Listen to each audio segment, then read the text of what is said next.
بسم اللہ الرحمن الرحیم۔ علم پرت زونک اسی گئی بیٹھی، تم ویٹھی گگل ڈٹھی گئی، یم ماتم ہتھ اند کن بیٹھی، تم تل ٲسِتھ بیٹھی گئی۔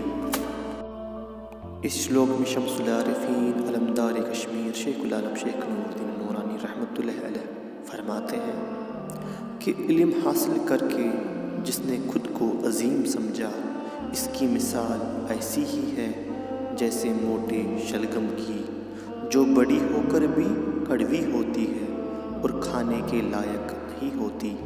جو لوگ علم کا نور حاصل کر کے ندامت اختیار کر بیٹھے، ان کی مثال بیج جیسی ہے جو مٹی میں دفنا کر ہی اپنی ہستی دکھاتا ہے۔